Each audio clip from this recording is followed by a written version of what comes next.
Good morning, students. We have good independence. We have started our administration.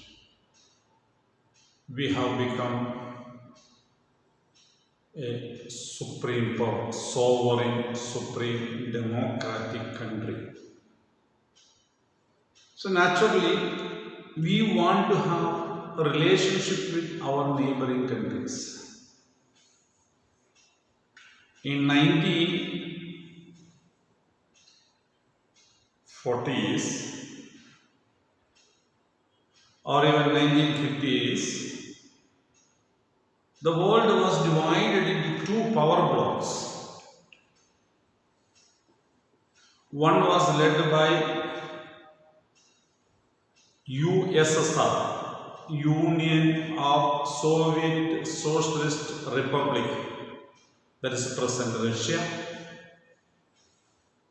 The capitalist bloc, other side, that was led by United States of America.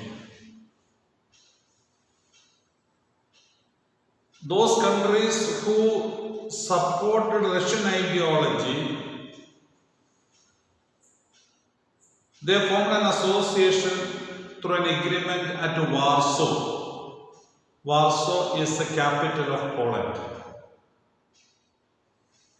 So, Warsaw Pact was signed by the members who aligned or who joined with USSR. The opposite teams formed an organization named North Atlantic Treaty Organization, named NATO. So these two power blocks are there in the world. So once you join in one power block, you are part of that, you will be considered as a socialist or capitalist.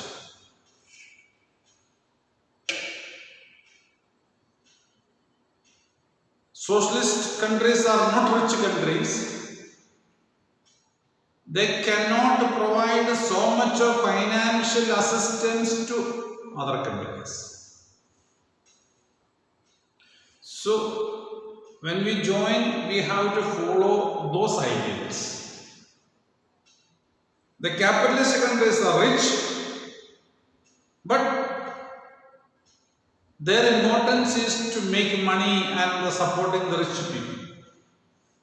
So, what happened? India, which has become newly independent, and because of the ability of the then leaders, India was recognized as a world power at that time itself. So, the world was looking at Indian people, whether India will support USSR, because first Prime Minister Nehru was having a socialist viewpoint.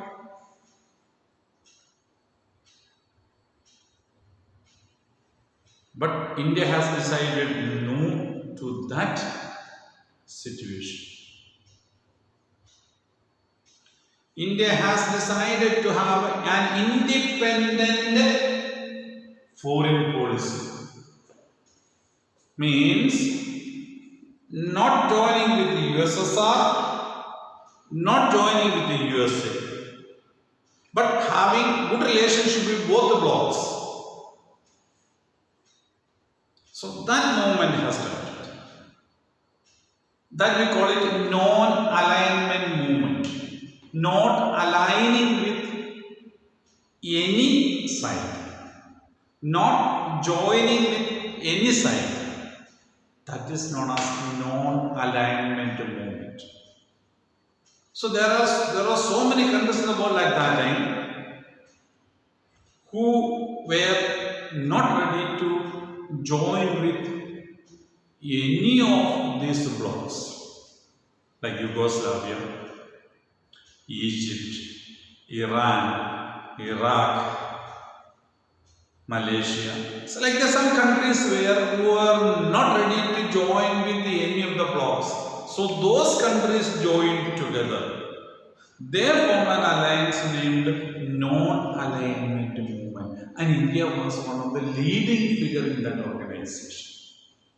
Because Second World War had come to an end. During the Second World War, USSR and USA fought together.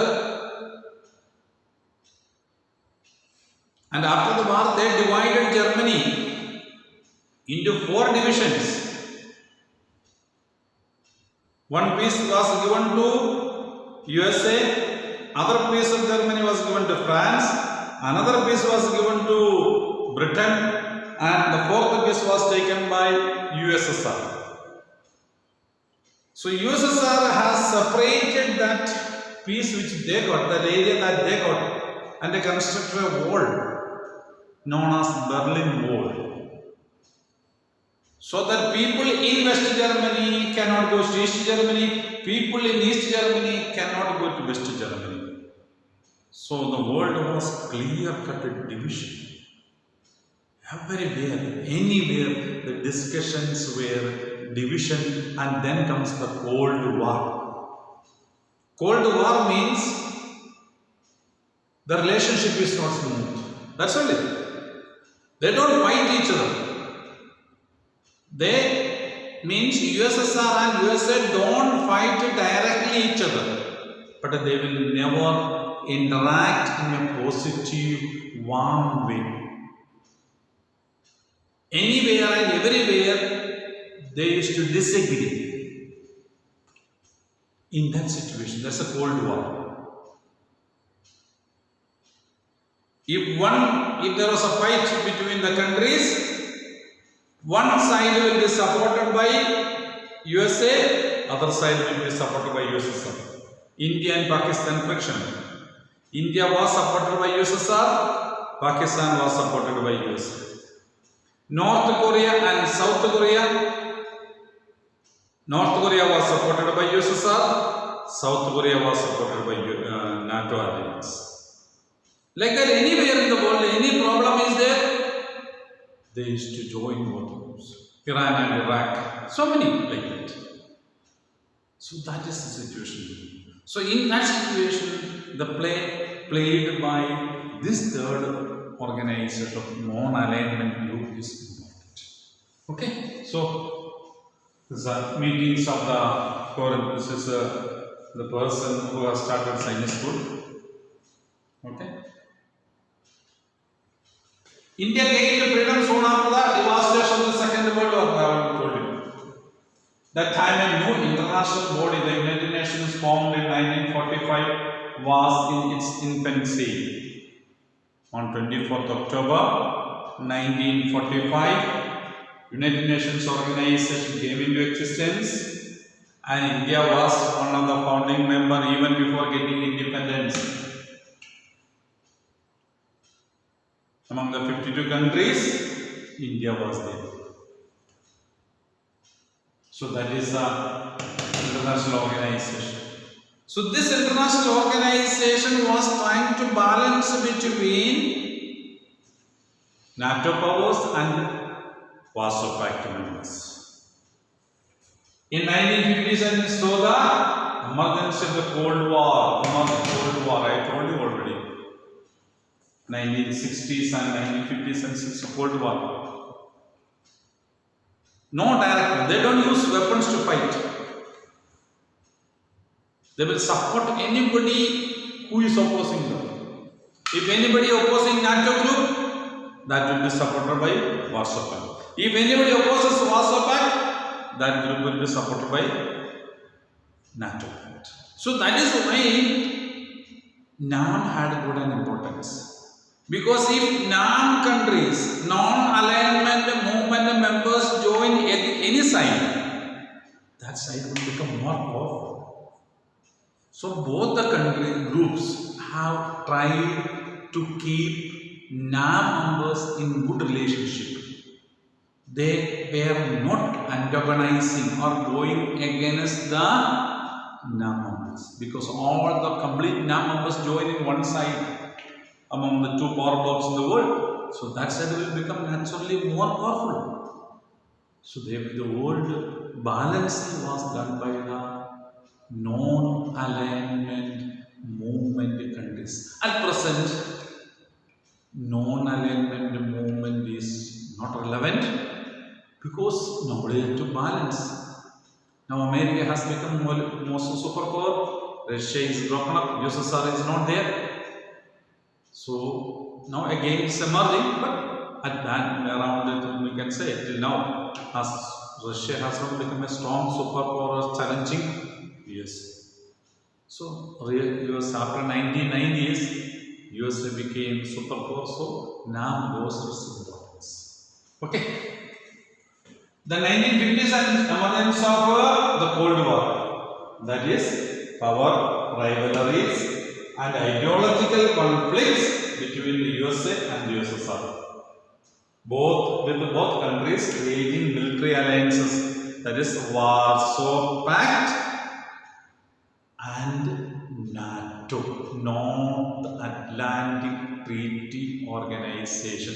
I have not written it here because I could not find it in the textbook. I know one. It is not this way for code, or else I would have added. It is not there, but that is it. This was also the period when the colonial empires were collapsing and many countries were attaining independence. As India got independence, other countries, we have seen Ghana. Like there are so many countries were declaring themselves independent and the colonies were ready to grant independence. Because United Nations organization has come into existence, and United Nations organization was asking the member countries to grant independence to the colonies. So that has happened. So that is why many countries have got independence. Prime Minister Jawaharlal Nehru, who was also the foreign minister of newly independent India, developed a free Indian foreign policy in this context. Free. You don't want to come under control of anybody. There is another reason also. If we completely join with Russia, Russia was not able to help us in financially or USSR. So Nehru thought we need money, financial assistance from foreign countries to develop. So Nehru has thought out a beautiful plan. So he wanted help from USSR as well as USA. So both were ready to help. So take as much as financial help from those countries and develop India. If we join with one block, only one block will give, other block will not support us. So here both will be ready to support us. That is the reason why it is. Non-alignment formed the bedrock of this foreign policy, not aligning with any views. Led by statesmen from Egypt, Hosni Mubarak was there. Yugoslavia, Indonesia, Ghana and India. The non-aligned movement urged the countries not to join either of the two major alliances, that is Warsaw Pact led by USSR, NATO Pact led by USA. But this policy of staying away from alliance was not a matter of remaining isolated or neutral. We were not neutral. If something is done by somebody, America is doing something wrong, we will say America is doing wrong. If Russia is doing something wrong, we will say Russia is doing wrong. We had that freedom to say. We had not put our head under somebody. That is because we are a sovereign social country. So sovereign country can decide its foreign policy. It can decide with which country it should have relationship, with which country it should not have relationship, or what kind of relationship.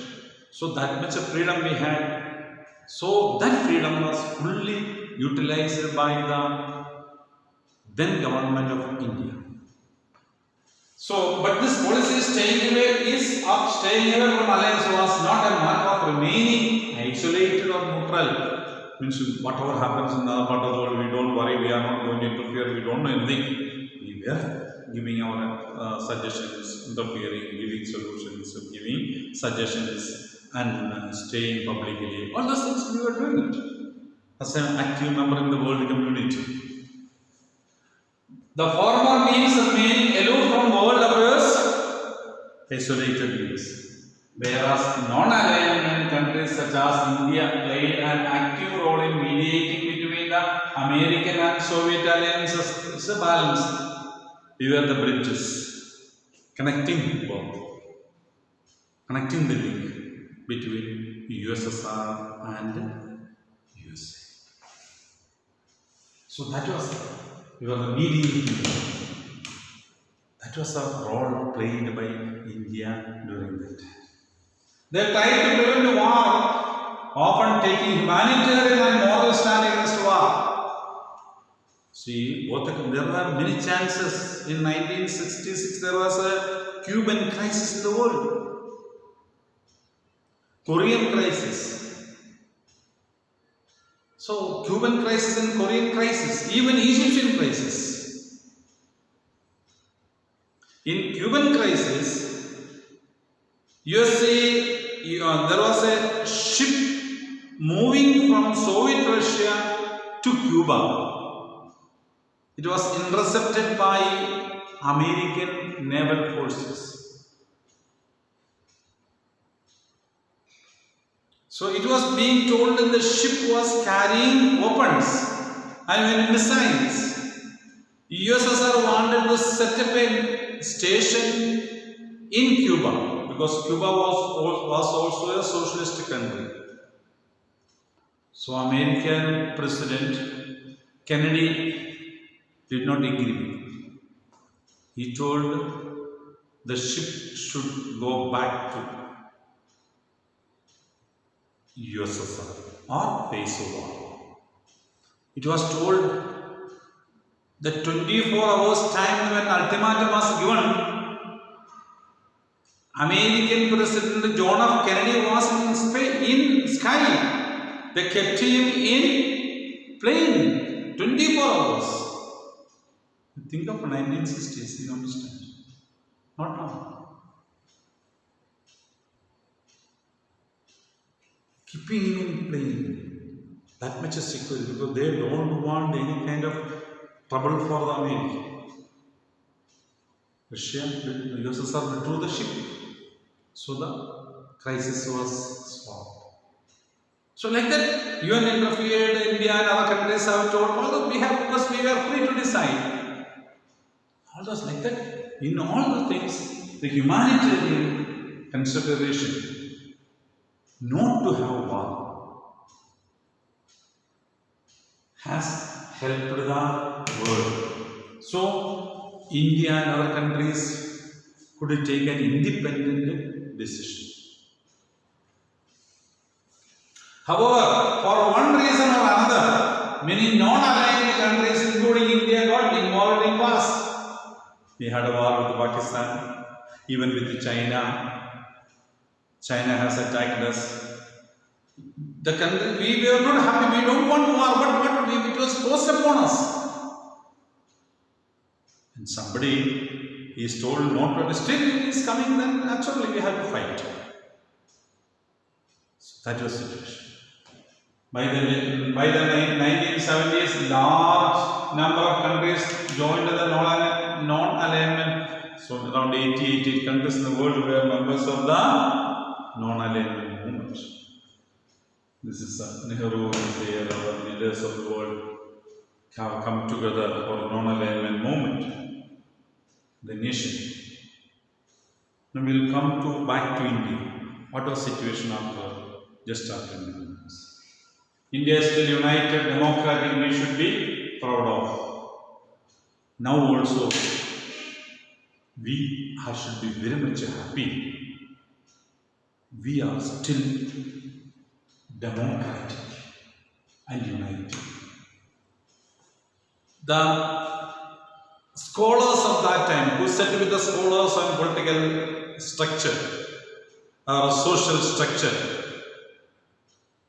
they have told there is no chance for India to survive as a united country, because India is having varieties of languages, varieties of cultures, varieties of religion. So, as it has happened before independence, India would be divided into pieces and then many countries would be formed.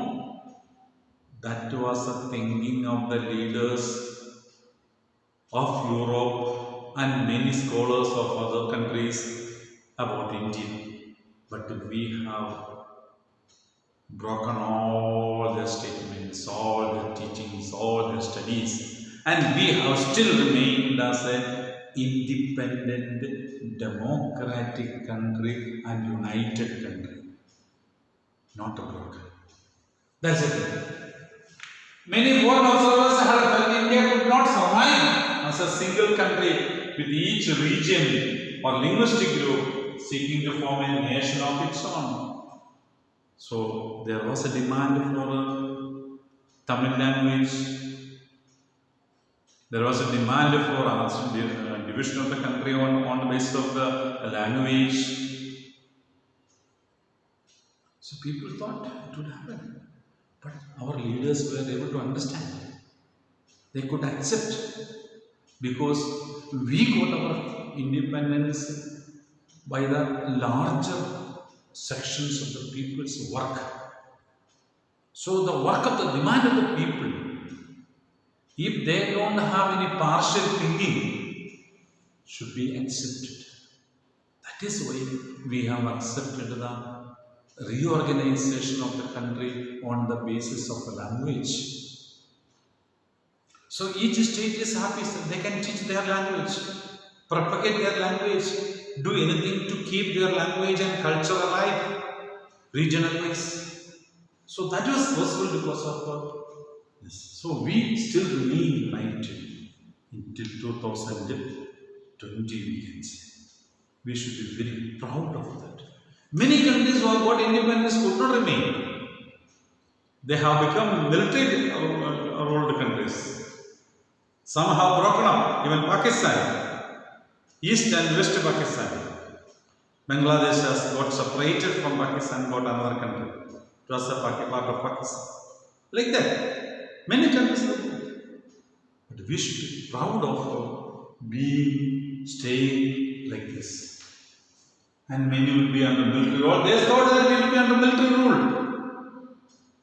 Till now, we are ruled by our elected democratic government.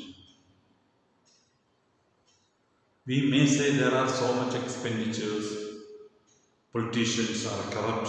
Still, that freedom,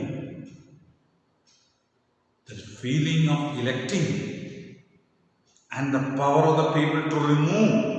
After 5 years, these members will come to us. Then if we are not happy, we can say, thank you very much, go and sit in your house. We will send somebody to the parliament.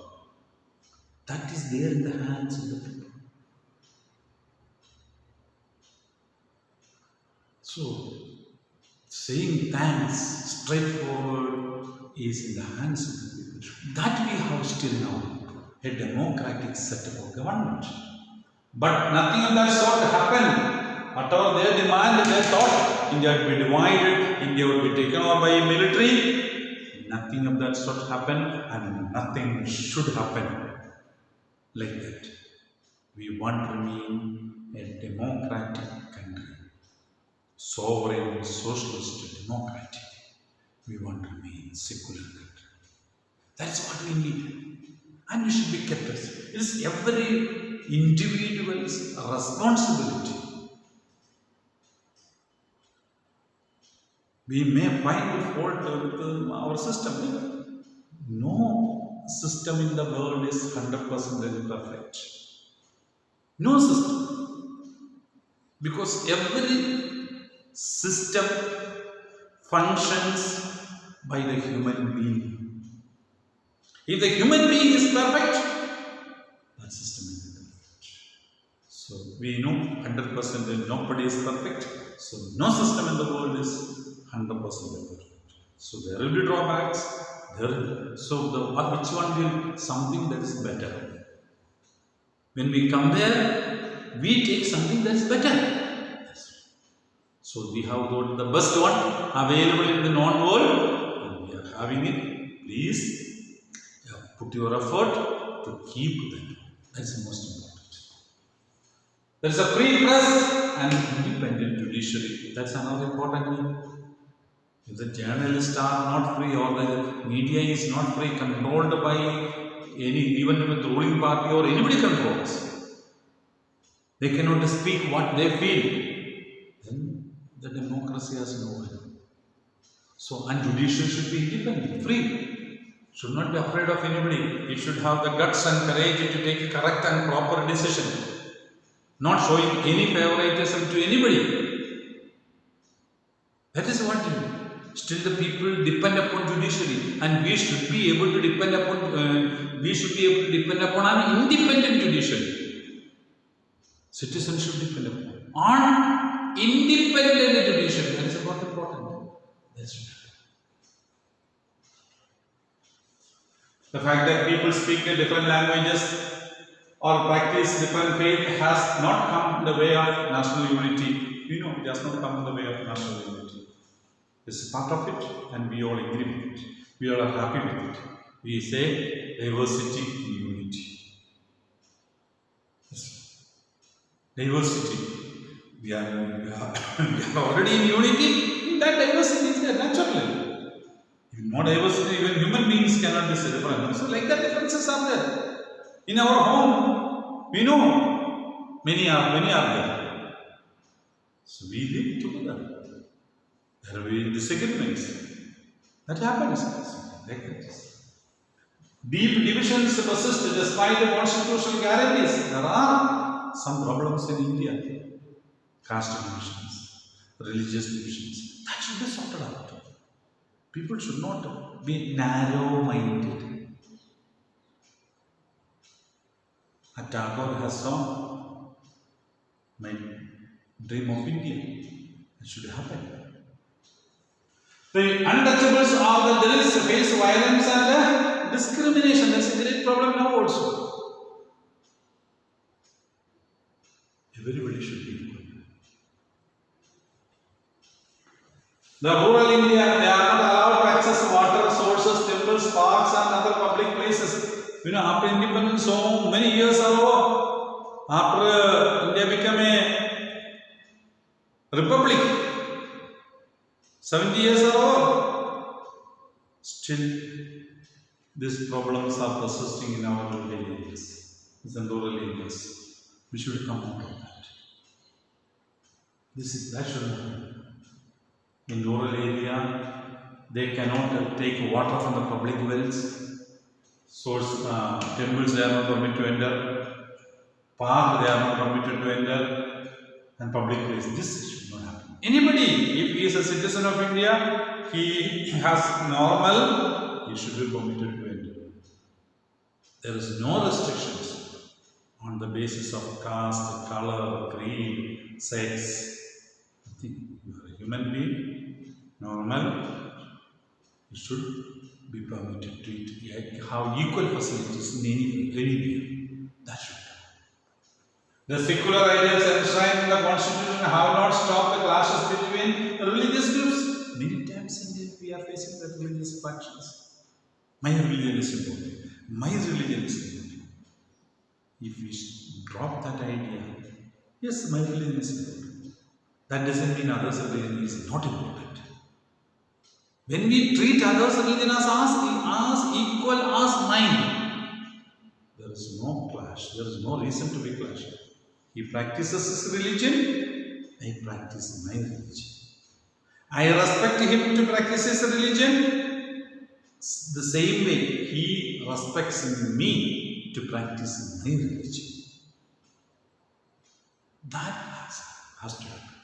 If that happens, there is no reason for the friction. No reason for the friction. Something creative friction. So we should not fall into the trap of friction or divisions. Telling that, oh, that religion is bad, only my religion is good, all others should be forced to believe my religion. No. No force at all. If other person feels happy to accept a friendly way, he understood that your religion is good, if he is ready to follow, that should be left entirely 200% to his thinkings, and he should not be provided with any facilities, any special things for bringing him to this religion. You must tell him, if you come to this religion, you will have more problems only than you are having that. So should not be so much encouraged to change. Still, if he feels, because that is why the Constitution guarantees freedom of religion. If he wants to change, with full conscious, full thinking, if he is free, he can change. There is no restriction as per the Constitution. But not by force, not by threatening, not by bribing, not by giving him facilities, not by making him some advantages. All those things are wrong on the part of a religion. The gulf between the rich and the poor has grown. That's another problem that we are facing. The richest persons are there and poorest persons. Some are not able to have one-time meal. Some don't know what to do with the food. What are things, how much they should eat, how much they must waste. So like that should stop. Only some Indians have a great deal of economic development. Some only have got advantage. Still in the village there is no achievements. No schools, no water connections, no electricity, no road connections. Because it's a process of development, it takes time. But this there still is. And the ruling government should concentrate on the problems of the people. They leave large houses and dine in expensive restaurants. Rich brothers send their children to expensive private schools and take expensive foreign holidays. Those who are having money, they do these things. Many others continue to eat below the poverty line, BPL. Many of you know, you might have heard about the BPL cards. Means they are not able to have a one-time meal or two-time meal. Means in a day, a square meal. That is it. Meal means it is not just one chapati or water.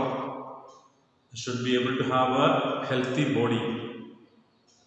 That if they are able to get, okay. Still it is not development because he needs a lot of other things. Minimum, you should not go hungry to bed. Houses in urban slums are living in remote villages on lands that he literally cannot send children to school. So instead of sending to school, they send the children to do the work in the field because they don't have money for it. The Constitution recognizes equality before the law, but in real life some Indians are more equal. Some get privileges. No cases. Even if they do mistake, they will go to police station and escape. They get bails. Because they are able to pay so much money and get bail. All these things happen. Judged by the standards that at independence, the Republic of India has not been a great success. It was not so much great achievement we are, but we are able to achieve. But has not been a failure. We are not a failure even. We are not a great achievers also when we compare. So that we must now work it together to achieve something. We can. Indians can achieve what we need because we, the Indians, are talented. If we just come out of our burden of somebody pushing us, all group of people work it together without considering caste, creed, religion and anything, then India will fast develop. Respect other individuals, respect other human beings, then we will be fast developing. Okay, so thank you very much and God bless you.